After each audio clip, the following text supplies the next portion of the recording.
Nickline, a grand, bustling hub of the Soldan Kingdom, boasts a wealth of spectacles and amenities, attracting scholars and warriors from every far corner of the land. Sat on a lush coast, the harbor hosts trade from countries most Soldan citizens couldn't place on a map. Deeper in the city, past its brick alley mazes and cobblestone paths, lies a famed marketplace, with fruits, artisans, and treasures bursting out of every stall. Adventurers in dented armor and nobles in jeweled finery alike wind their way through the throngs of merchants, children, and busking bards to take in the sights and sounds. Meanwhile, our heroes are at the library. Thank you, Taryn. Shh! Right, sorry, got it. I dislike that woman. I'd hazard a guess she's not exactly your biggest fan either. I wouldn't know why. You shrug, attempting a wide-eyed, guileless expression that morphs into a wince when the scabbard at your hip knocks over a stack of books. Again. Resterin! Frustrated, you gesticulate towards the cramped aisles of the Niclinian archives, at the scant sun peeking through the skylight and barely illuminating the book-covered floor, at Comet, who rounds a corner at the right second to be struck in the chest by your flailing hands. I thought I told you two to sit down. Yes, then you told us we were in your way and to get up. You did say that. It was a very confusing set of instructions. Well, they were in fact in the way. Bless you. Thank you. Shh! Would it kill you to dust in here? My apologies, Isha. They'll be going now. We are... You are. You're of no use to me here anyway. Can you make it back to the inn on your own, or do you need Finide to accompany you? Actually, I have plans on the other side of town, following up on some rumours I heard last night in the tavern. They can go out on their own, though, see the town. Can they? They can hear you. Would you rather they stay here, getting under your scales? Don't start any fires. Don't kill anyone. Too soon. Too bad. Go away. Mind your leg, Resterin. And you mind that hand, Deprill. I can tell you've been nursing it, so you best not agitate it. I've never agitated a thing in my life. Isha gives you both a stern, disbelieving look from behind her desk. But you pay her no mind as you pull Deprill through the heavy wooden doors of the library and out into the brisk, salt-scented breeze. The sunshine threatens to blind you after the dank, dark, drab corridors of the library, and you stumble along as Deprill leads you down the marble steps. Where should we go first? You purse your lips, tapping your chin in thought, before pointing south, out of the main square towards the safety of your inn and beds. The two of you laugh. Deprill's loud enough for the both of you, before slipping into the crowd. There's probably more people in this plaza alone than all of Naveen put together. Isn't that just mad? I know Finide said that this is a typical well-weather day here, but I don't know how anyone leaves here or does anything but explore. I wonder if we should make time to go to the docks and the beach, slip our handlers. Surely there's... Oh, curious. Taryn, look at these. I haven't... Taryn? What? You startle your friend by sneaking behind her and checking her shoulder with an impish grin. Deprill boxes at your temple with a loose fist, and you hunch over laughing and clutching at your midsection, racked with silent cackles. Makes some noise when you walk, Taryn, my gods. I hate it when you do that. You clutch at your throat, face contorted into comical consternation, as no sound escapes your lips. Aw, don't be an asshole. I don't want to lose you and all these people. Deprill stops at a booth covered in jewelry and trinkets of various hues and finishes. The old halfling man behind the counter beams as he polishes a piece. Oh, hello, young travelers. How can I help you two today? Looking for anything in particular? We weren't, but we couldn't help but stop. Did you make these yourself? They're so pretty. Most. The rest were my apprentices or my dear, foolish husband. Last pieces he'll ever get to make, bless his heart. Oh, I'm so sorry. Oh no, he's alive. Just very, very useless. I don't let him around the forge anymore. Deprill doubles over in laughter as the merchant chortles indulgently. The movement and merriment threatens to knock a cuff off the table onto the ground, and you catch it before handing it back to the smiling halfling. Thank you, dear. You've faster reflexes than me, and good hands. Perhaps you'd like to try your hand at some goldsmithing. I'm afraid we won't be sticking around long enough, as much as we'd like to. We're just passing through, but I'm glad we did. Good luck with your useless husband. And good luck with your adventures. Have a nice day. You both give the merchant friendly smiles and a wave before stepping back and joining the throng of people.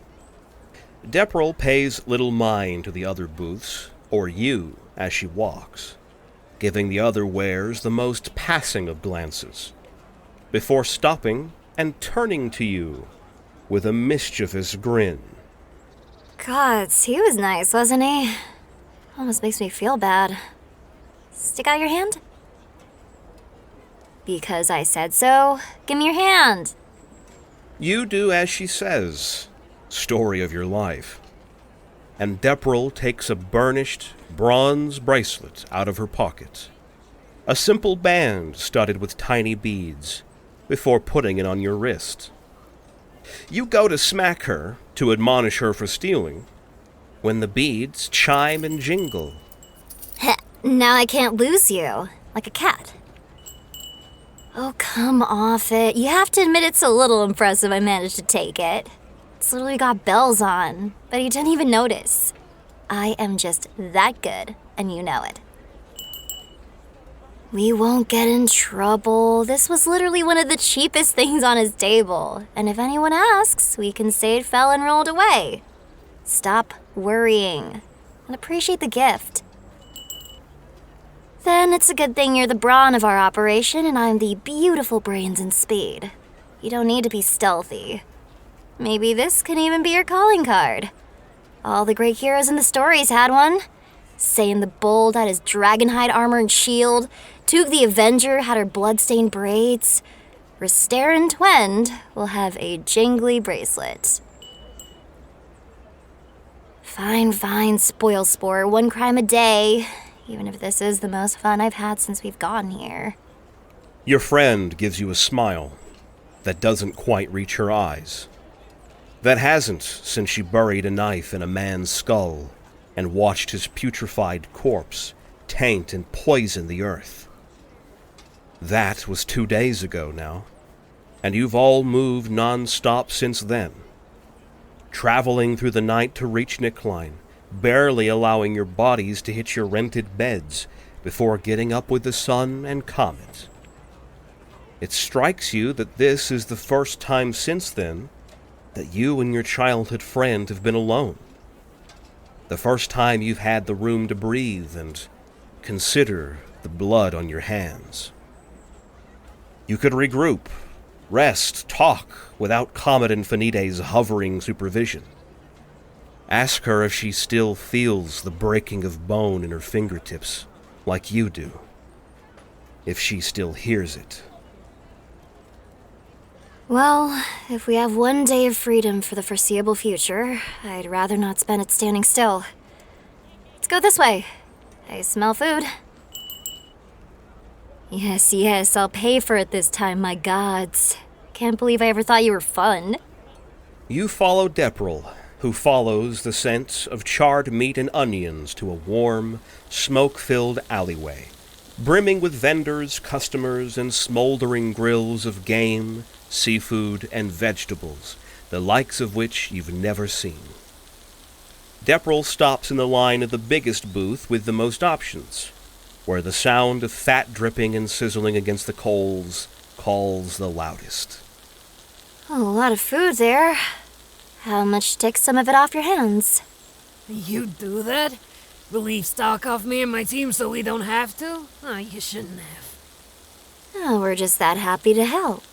The dragonborn vendor rolls her eyes while grinning, the expression people tend to make when Deprill wants something, before holding up 2 fresh, glistening skewers off the flames. A silver. And if I said I could only spare a copper? I'd say you should find somewhere else to eat. Smart. Very reasonable. Not to try. This time you're rolling your eyes, absent-mindedly letting your gaze and mind wander as your more extroverted friend works her charm, wielding her good humor and endless charisma like a weapon or an extra hand. You're looking around to see what else there is to eat and to see. Where else you might go today before the blight in the trees and rot in the grass catch up to you.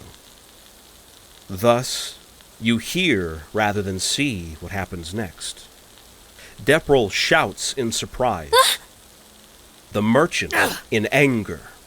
You hear wood creaking ominously, pathetically under its own weight. Flame sputtering and hissing with new life. People panicking as the tables and everything on them buckle into a blackened heap. The vendors jump into action, stamping out fires and pacifying angry customers who just saw their order fall to the cobblestone. Only you and Deprill notice the ebon stain spreading and darkening on her bandaged hand, and the identical mark she left on the table before it rotted below her touch and collapsed. What the hell have you done? And on a well-weather summer day when all this would have sold. I didn't do anything. You saw me. We were just standing there. Oh, a likely story. Well, how are we gonna pay for all this mess and damage? That's 50 gold I could have made today, on top of my tables and supplies that are all useless now. We obviously don't have that. I wouldn't have tried to talk you down from a silver if I had. And when I didn't give in, you thought fit to sabotage me and my whole business. Typical adventurer bunk. Starting trouble when you don't get your way. What do you even think we did? Save it for the King's Guard. They'll come when they hear the commotion, and you can try to talk them out of putting you in the gallows, or you can pay.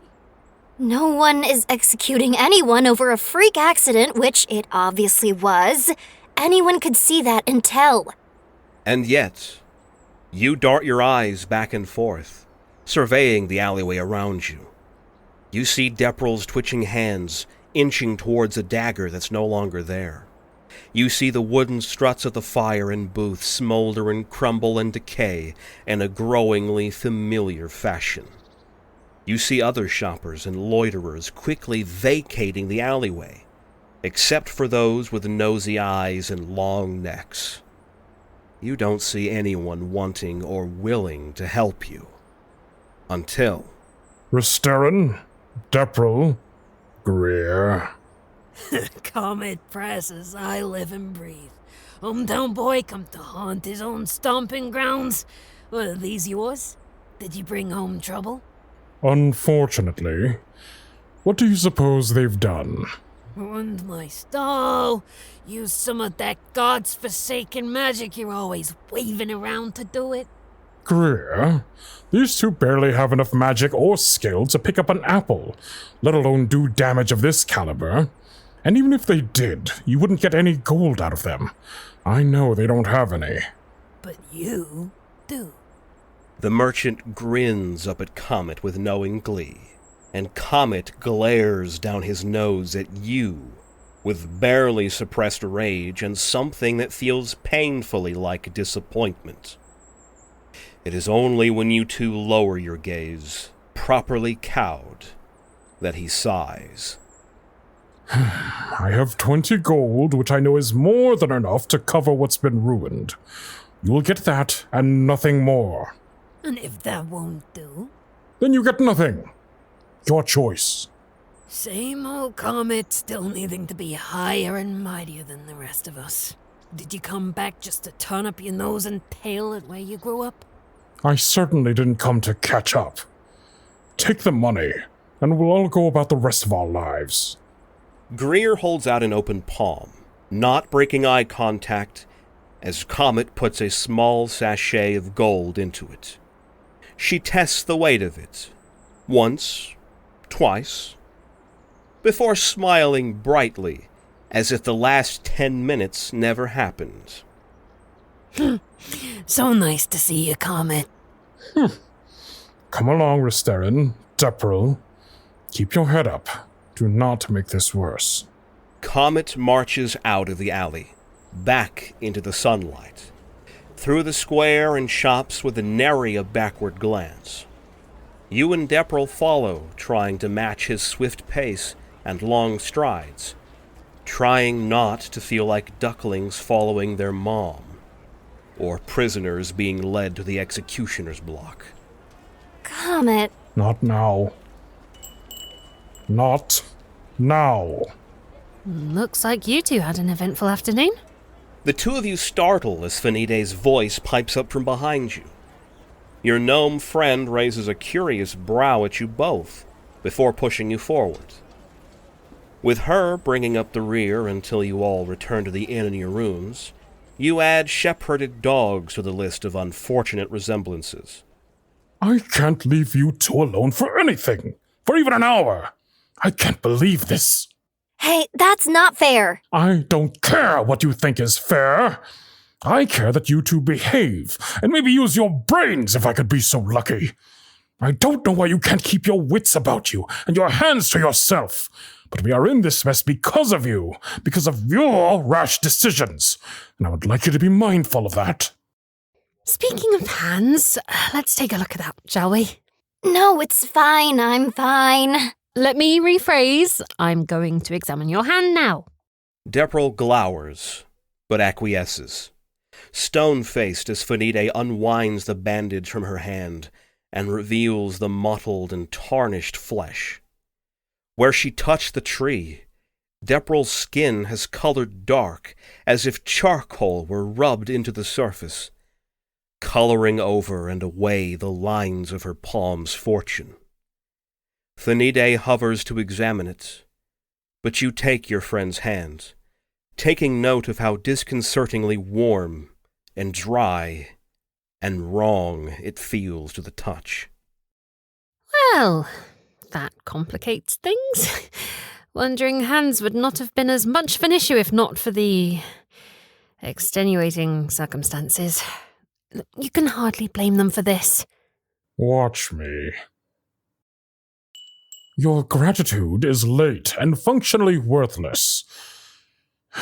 But I don't know what else I expected when I let you two curious tourists go off on your own without telling you where to avoid. This is not my home. It's where I was raised as a young drake. There is a difference, and I do not plan for you to learn. I don't think we have anything more to learn here or any time to waste. You're right. We need to get someone to look at Deprill. I don't know who this we is you speak of. No, you shut up, Taryn. I'm fine. This is good. Maybe. Now I know I need to be careful with what I touch. I'm sure it's nothing. Whereas I'm sure you're cursed, or halfway there. We should talk to someone. The King's Guard, maybe? Not the guard. They wouldn't be any help. Not after what happened this afternoon. Not for me. I cannot begin to imagine what you used to get up to garner this reputation.